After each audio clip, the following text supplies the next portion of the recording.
Education's a very difficult thing to control, Harry. One thing leads... Work on her, not me. No extra charge. What was that? Amy! Hello, 911? 911, what's your emergency?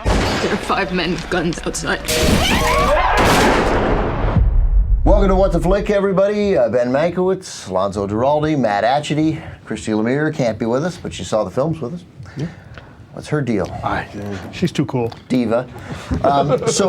Handsome people in the films this week. Big shocker. Hollywood has decided to cast strong, good-looking people in leading roles. No. With nice teeth. Finally, it's about time. There goes my acting career. Let's begin with Straw Dogs, remake of the Peckinpah film with a lot of very good-looking people. Who's doing Straw Dogs? Me, yeah. Okay, so yes, it's a remake of the 1971 Sam Peckinpah movie, transplanted from England to the American South. And basically, James Marsden plays a Hollywood screenwriter who moves to the small town where his hot wife, Kate Bosworth, grew up. She draws the attention of a lot of local roughnecks, shall we say, and eventually Marsden is forced to find his inner galoot to protect his property. Charlie, put in a bid for me and my crew to rebuild that roof of yours. Oh yeah, that's right. Can you start tomorrow? That ain't right, man. That ain't right. I don't know what right is. They were practically licking my body outside. I can't just walk out there and accuse them. You're a coward. They're not gonna come out, guys. We have to get in. If they get in this house, we're dead.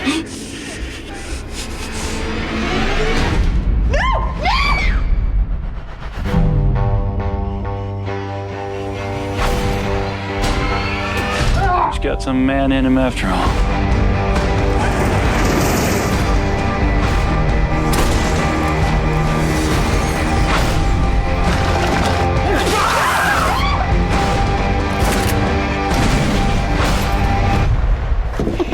Don't be scared. My house. I will not allow violence against this house.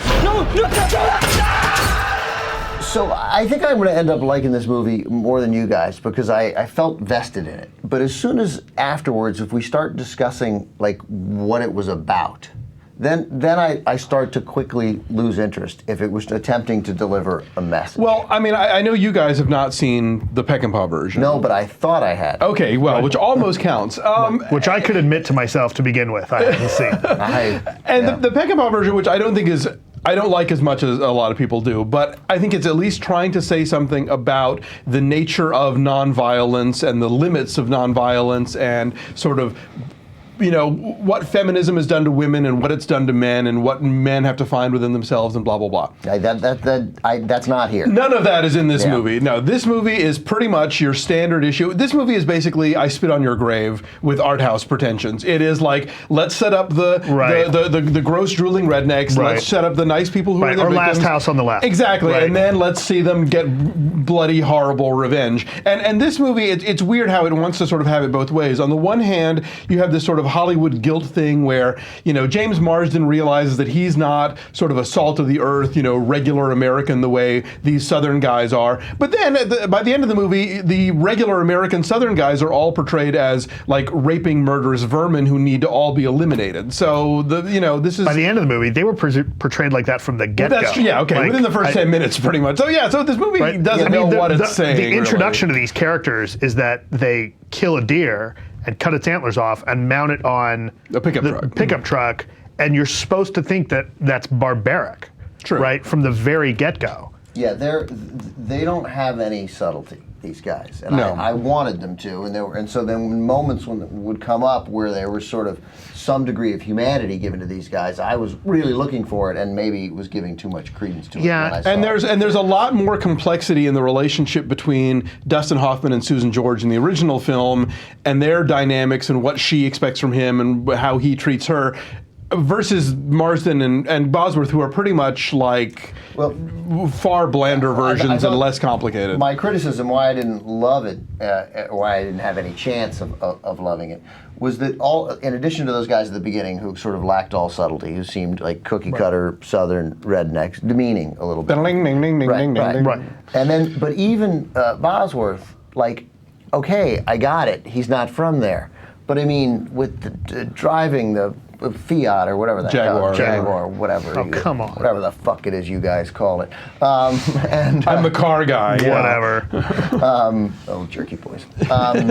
And the pants and like the wearing the white pants, and then there was one scene in the trailer early in the movie. It's the summertime. You can wear white pants in the summer in the South. It's all right. But I mean, like you're screaming at these people. I'm not like you. Right. And the switching the sunglasses to the regular glasses, which what I do. But then like he comes out, they're fixing his roof, fixing Bosworth and Marsden's roof, and they come too early, and he comes out to say, hey guys, he's already wearing appropriate shorts and a t-shirt that a guy would be wearing. And bedroom slippers. And then he puts on bedroom slippers and a bathrobe to climb a ladder.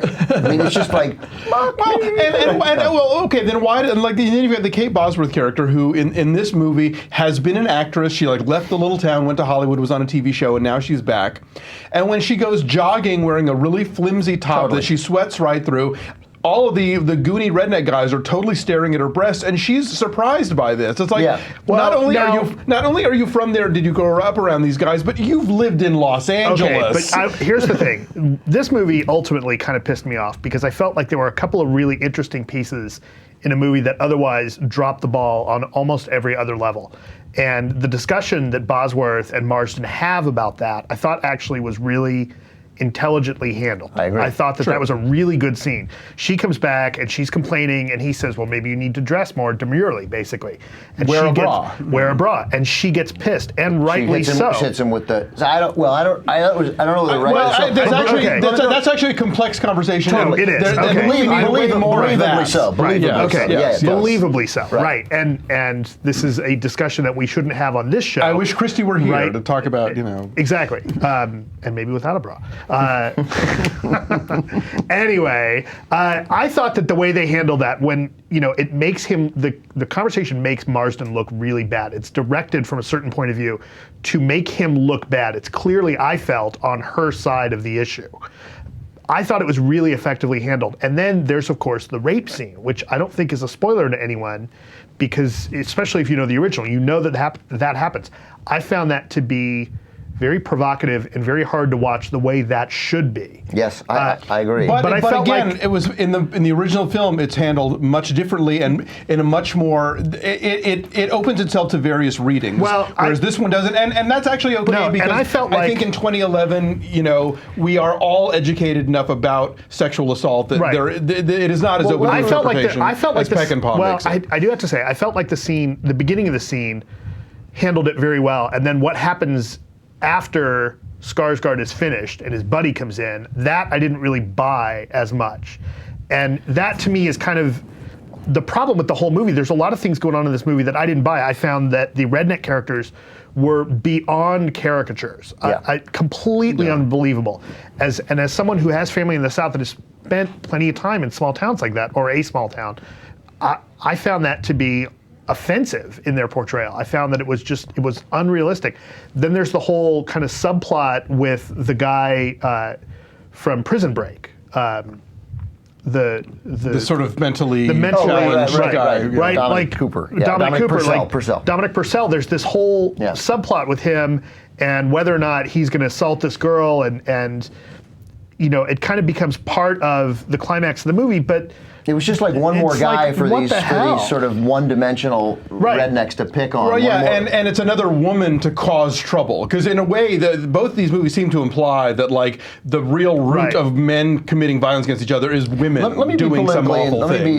Because you're right about 20 and 11, and that's one reason why The Last House on the Left was such a catastrophe, is because I thought of the way that rape scene was handled.